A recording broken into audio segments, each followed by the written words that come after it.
주님께서 여러분과 함께 마테오가 전한 거룩한 복음입니다. 그때 예수님께서 제자들에게 말씀하셨다.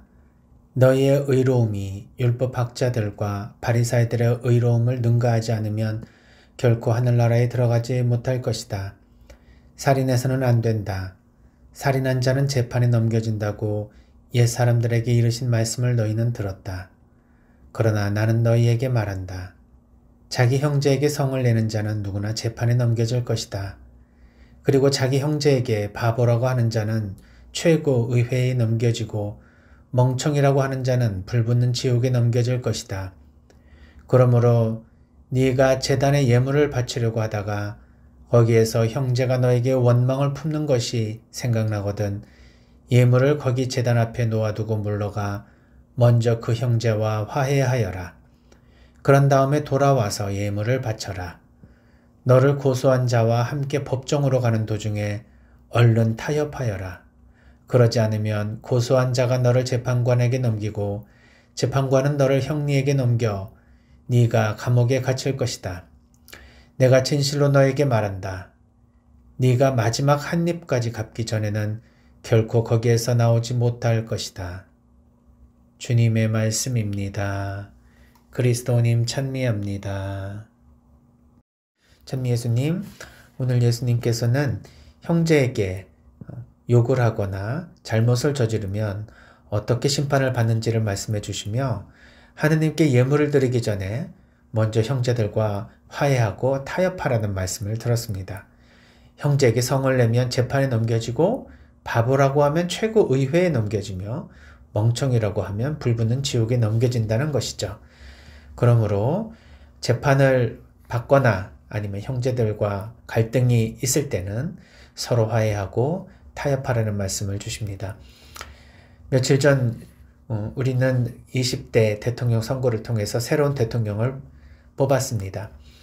새로운 당선자를 놓고 한쪽에서는 너무너무 큰 실망과 좌절을 가지게 되었고 또 한편에서는 환호와 희망을 가지게 되었습니다. 이러한 두 양극단에서 대한민국은 반으로 쩍 갈라진 그러한 갈등과 분열의 역사가 이제 앞으로 어떻게 펼쳐질지에 대해서 걱정들을 많이 하고 계십니다. 이제 화해와 타협이라고 하는 새로운 시대적인 과제가 우리에게 주어진 것이 아닌가. 새로운 당선인은 인사를 할 때에 자신에게 맞는 코드 인사가 아닌 모든 사람이 함께 통합할 수 있는 예전에 우리 선조들이 그렇게 강조했던 탕평책을 과연 얼마나 잘 실현할 수 있을까? 또한 자신을 반대했던 사람들을 얼마나 잘 끌어들이고 대연정을 실현할 수 있을까에 대해서 관심이 주목되고 있습니다. 우리가 개인적으로 서로 갈등을 일으킬 때 화해할 수 있는 것처럼 집단과 집단이 서로 갈등을 일으킬 수 있을 때 그럴 때 화해를 할 수 있도록 이끌어주는 것이 리더의 역량이라고 볼 수 있습니다. 따라서 정치는 개인의 덕목의 총합이라고 볼 수 있겠죠. 개인들이 서로 타협하고 화해할 수 있는 덕을 많이 키울수록 그 개인이 모인 사회와 국가는 서로 타협할 수 있고 서로 화해할 수 있는 힘이 생길 것입니다.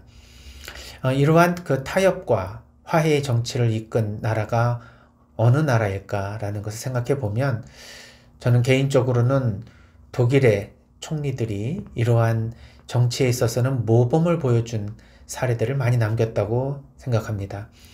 특히 이제 독일의 힘, 독일의 총리들이라는 이제 책에서 보면은 그동안의 독일이 통일한 이후에 어떻게 국민들을 서로 화해시키고 통합을 이룰 수 있었는지 그 정치적인 리더십에 대해서 잘 설명해 놓고 있습니다.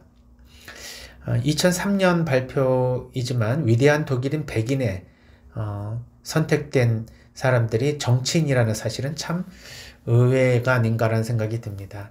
우리나라에서 존경할 만한 사람을 좀 뽑으라면 과연 정치인들이 얼마나 들어갈까 생각을 해보게 될 때 정치하는 사람들이 분열과 갈등을 일으키지 않고 서로 타협과 화해로 이루어갈 수 있다면 정말 존경받는 정치인이 되지 않을까 생각이 듭니다.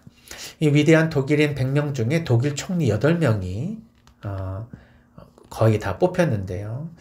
이러한 그 8명의 역대 총리들은 각각의 역할을 충실히 해왔으며 그 중에서 이 역할들을 하나로 얘기한다면 결국 통합과 그리고 화해로 요약될 수 있다고 볼 수 있습니다.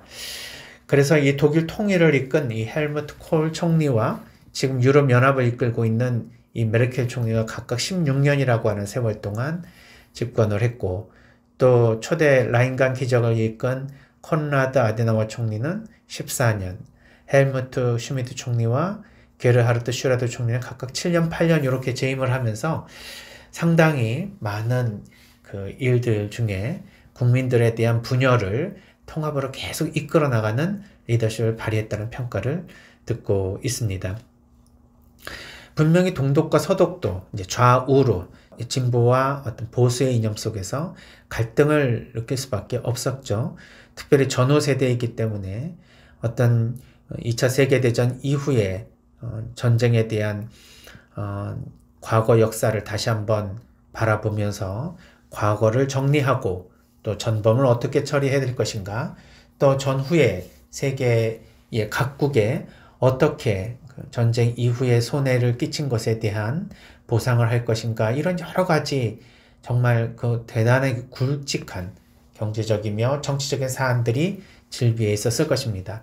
게다가 국민들은 서로 경제적으로 차이가 있는 서독과 동독 사이의 국민들이 어떻게 서로 통합할 수 있는지에 대한 참으로 어려운 난제들이 많이 쌓여 있을 때 이들은 어떻게 총리직을 수행을 하면서 국민들을 통합으로 이끌었을까? 우리가 만약 이제 이러한 리더십을 조금만 더 깊게 들여다보면서 국민들이 서로 화합할 수 있다면 참 좋겠다는 생각을 하게 되었습니다.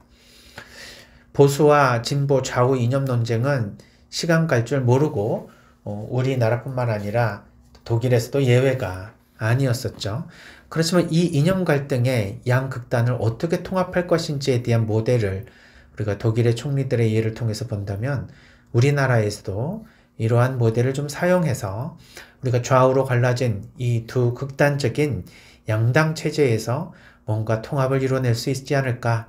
이것이 오늘 복음에서 말씀해 주시는 타협과 화해의 이런 정신과 연결되어 있지 않을까라는 생각을 하게 되었습니다. 흔히 기존 질서나 가치는 존중하되 변화는 점진적으로 이루어져야 된다는 것을 보수적인 생각이다, 이렇게 얘기를 합니다. 반면에 진보 또는 개혁은 기존의 잘못을 적극적으로 바꿔나가자라고 하는 입장이겠죠. 하지만 본질적으로 보면 인류가 추구하는 보편적 가치인 이 자유와 평등에 대한 입장 차이가 진보와 보수라고 하는 것에 대한 개념 차이라고 볼 수 있습니다. 보수 또는 우익은 자유와 성장을 중요시하며 진보 또는 좌익은 평등과 분배 역정을 둔다, 이런 얘기들이 있습니다. 그러나 결국은 우리 모두가 함께 잘 살기 위한 하나의 전략이며 정책, 이념이라고 볼 수 있겠죠. 어느 하나도 그 자체로 완벽하게 우세하고 진리라고 말하기가 되게 어려워 이 두 가지는 시소의 양끝처럼 서로 어느 한쪽으로 기우지 않고 적당하게 서로 균형을 맞춰 나갈 때 그 위에 있는 국민들이 어느 한쪽으로 치우쳐지지 않는 그러한 삶의 균형을 잡을 수 있다라고 보통 이야기들을 합니다. 성장과 분배가 조화를 이루고 자본가와 노동자가 서로 존중하고 배려하고 협력하면서 우리가 지향해야 할 사회는 기존 가치의 존중과 새로운 가치를 추구하는 이런 두 가지 역동에서 서로 조화를 이루는 것이라고 볼 수 있습니다. 보수와 진보 양자는 대립하는 것이 아니라 서로 선의의 경쟁을 하고 때로는 협력해야 할 관계라고 볼 수 있죠. 그래서 사실 프랑스 인권선언에서도 자유와 평등과 함께 사랑을 인류에게 가장 필요한 세 가지 덕목으로 규정했습니다. 좌우의 틀에 갇히지 않고 시대 상황에 맞게 탄력적으로 어떤 정치적인 이슈를 대처해 나가기 위해서는 정말 박애 또는 사랑이라고 하는 이 국민들에 대한 기본적인 애정, 그리고 서로에 대한 근본적인 연민과 사랑이 기본이 되어야 할 것입니다. 이런 인간에 대한 기본적인 가치가 결국 우리 지구를 잘 살릴 수 있는 동력이 될 수 있겠죠. 만일 서로에 대한 갈등과 이러한 혐오가 지속이 된다면 결국은 한 나라뿐만 아니라 세계 전체, 나아가서는 지구가 온전히 존재하기가 어렵게 될 것입니다. 핵무기에 대해서 지금과 같이 위험한 상황에 처해서 사람들이 걱정을 하고 있는 때도 없는 것 같습니다. 우크라이나 전쟁을 통해서 이제 그 전쟁이 확산이 되고, 예를 들면은 이러한 전쟁으로 인해서 제3차 세계대전이 일어난다면 과연 어디까지 전쟁의 피해가 이어질까라는 것을 시뮬레이션한 연구에 의하면 결국 아무 상관도 없는 우리나라에도 핵무기가 떨어지는데, 하나는 이제 서울에 떨어지고 또 하나는 대전 쪽으로 떨어진다라는 그런 시뮬레이션 결과가 발표되기도 했습니다. 이렇듯 우리는 서로 연결되어 있기 때문에 지구촌 반대편에서 어느 문제가 발생했다고 해서 그것이 남의 나라 일이 아니라고 볼 수 있는 거죠. 일단 어느 하나 나라에서 문제가 발생하면 그것은 우리 지구촌 전체에 영향을 끼치는 문제라고 볼 수가 있겠습니다. 따라서 우리나라의 이 정치 상황에 대한 안정은 결국 세계 평화의 안정으로 기여할 수 있다는 반대의 생각을 통해서 우리나라의 문제는 우리나라의 문제만으로 바라볼 수가 없다. 따라서 우리도 적극적으로 사회와 정치에 관심을 가져야 되는 이유가 세계 평화를 위해서 기여하는, 그리고 기여하고자 하는 우리 신앙인들의 염원과 함께 잘 고려되어야 할 필요가 있다는 생각이 듭니다. 여기서 독일 총리들이 어떻게 총리직을 수행함으로써 국민들을 통합으로 이끌었는지에 대해서 간략하게 조금 생각을 해보면, 특히 정권이 교체될 때마다 이 새 정부를 이끄는 총리는 승자의 어떤 자만함으로만 이 리더십을 발휘하게 되면 결국은 이것을 잃어버린 상대편 진영에서는 더욱더 강한 갈등과 공격성을 유발하게 되고, 결국은 국민들은 서로 두 파로 나누어질 수밖에 없다는 것을 잘 알고 있었습니다. 따라서 특히 정권이 교체될 때 리더십이 더 많이 필요했는데, 새 정부가 탄생을 하면 전 정부의 정책을 시대 상황에 맞게 조정하고 계승하려고 노력하였다는 데서 굉장히 큰 차이가 있습니다. 예를 들면 우리나라의 과거에서는 이미 정권이 바뀌어버리면 해당 각 부처의 장관은 뿐만 아니라 그 밑에 있는 모든 공무원들의 어떤 인사들이 전부 단행이 되게 되겠죠. 그래서 이전 정권의 어떤 모든 정책들을 싹 다 지워버리고 이제 새로운 그런 정책으로 물갈이를 하는 듯한 그런 느낌들을 배제할 수 없었는데, 독일에서는 이러한 우를 범하지 않았다는 데 특징이 있다고 정치평론가들은 이야기를 합니다. 또한 정권이 바뀌어도 모두가 다 승자로 갈 수 있는 연정 형태의 집권 체제를 유지했다는 것도 특별하게 우리가 주목해 봐야 될 대목입니다. 대립과 갈등이 아닌 대화와 타협으로 철저한 협력 정치를 폈다는데 참 감동적인 내용들이 있는 것 같습니다. 예를 들면 이제 슈미트 총리는 국가 안보를 위해 자신의 정파 지지자들의 의견을 반대하는 그런 핵무기 관련 결정을 내리게 됩니다. 사실 자신이 총리가 되는 데 있어서 자신을 지지했던 사람들의 목소리를 무시할 수가 없겠죠. 그러나 그들의 목소리를 때로는 반대의 입장에 서서 반대의 세력들이 지지하는 정책이지만 그것이 국민의 통합을 위해서 더 타당하다고 생각한다면 과감하게 자신의 지지자들의 목소리도 때로는 거부할 수 있는 그런 강한 그런 주체적인 결정을 내리게 됩니다.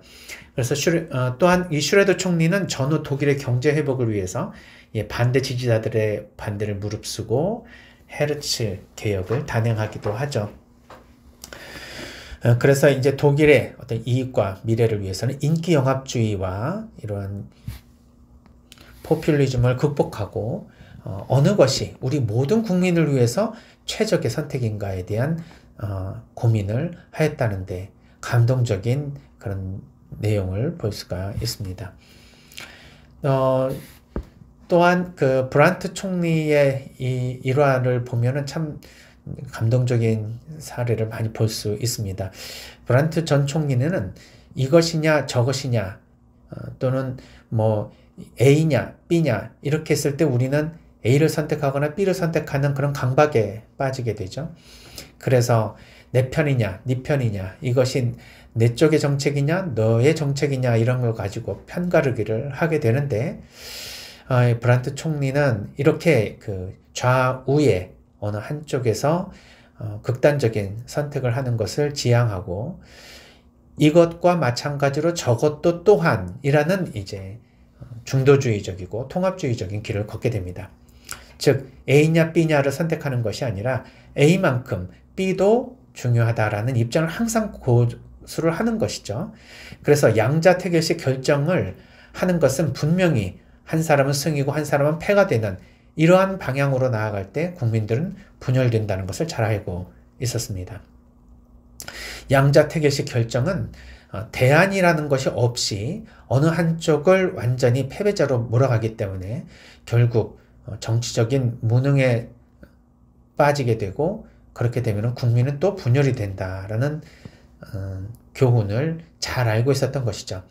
그래서 타협이란 민주주의에서 양심의 문제에 저촉되지 않은 한 규범을 제시하는 것이라고 강조했습니다. 그래서 정치적인 타협은 사실 정치의 핵심이고 생명이라고 볼 수가 있는 것이죠.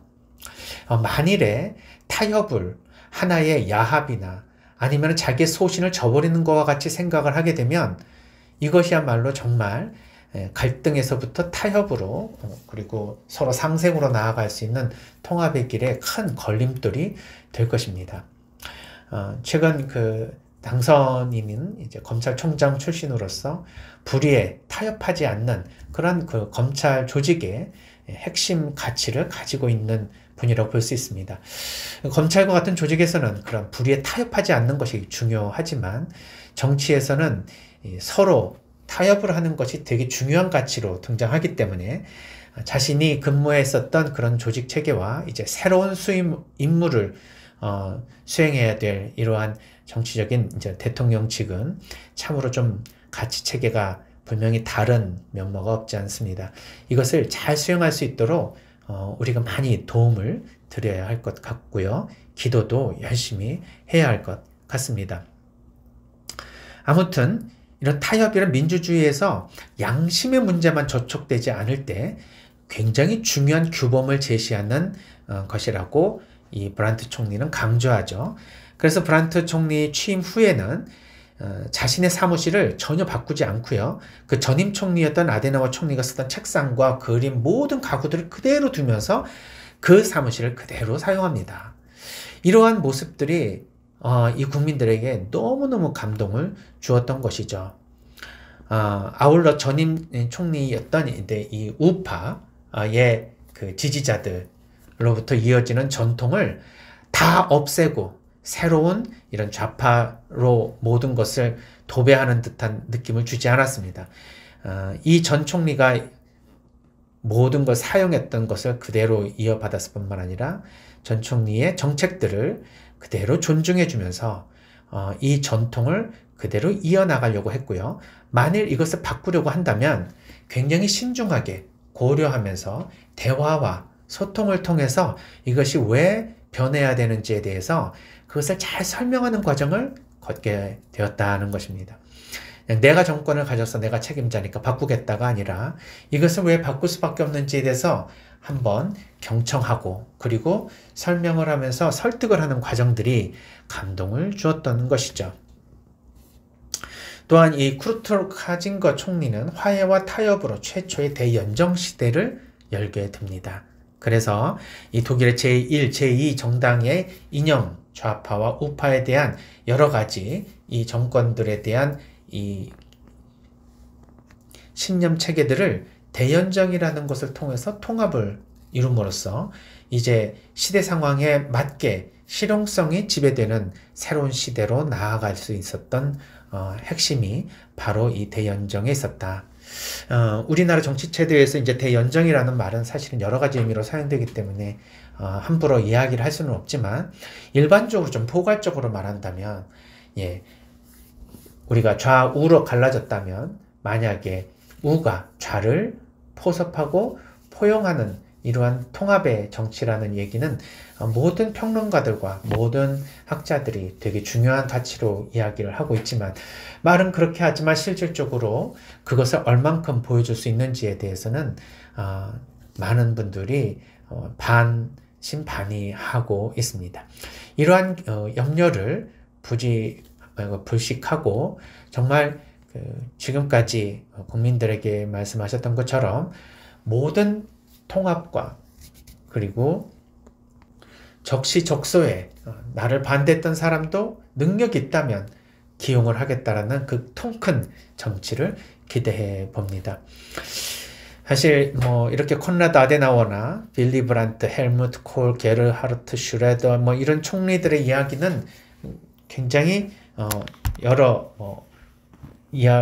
에피소드들이 있겠지만 우리가 이분들을 통해서 이제 이 독일의 정치를 그대로 뭐 따라하겠다는 얘기가 아니라 오늘 복음 말씀에 대한 이런 좀 특별하고 이상한 강론을 제가 하게 된 이유는 이 강론에서 이 복음에서 예수님께서 서로 화해하고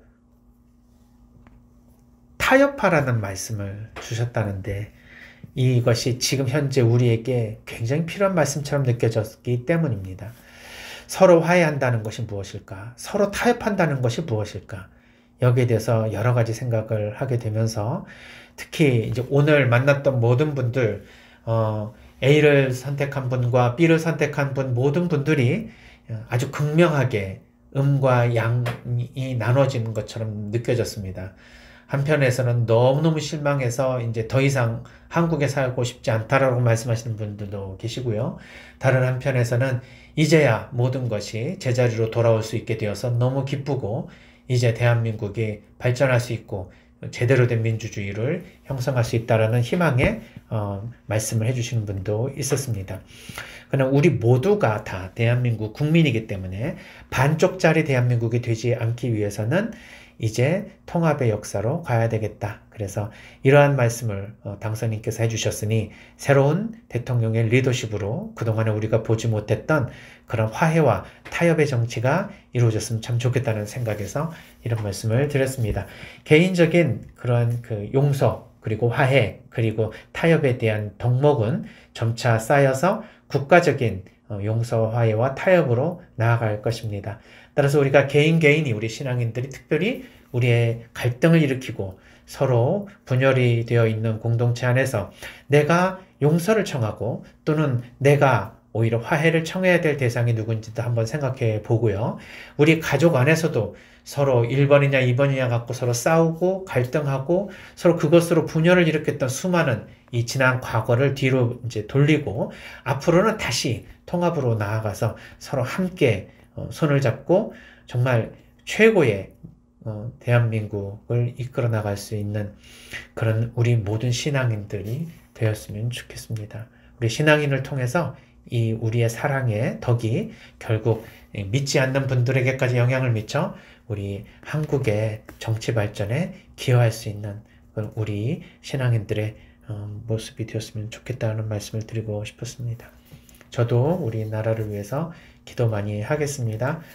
이 새로운 이제 시기에 하느님께서 우리나라와 우리 국민들을 축복해 주시고 이것은 우리 한국만의 축복이 아니라 여기서부터 전 세계로 나아가 우리 모든 세상 사람들이 서로 화해하고 통합할 수 있는 새로운 세계로 나아갔으면 참 좋겠습니다. 이렇게 우리나라와 세계 평화를 위해서 같이 기도하고 함께 마음을 모아서 살았으면 좋겠습니다.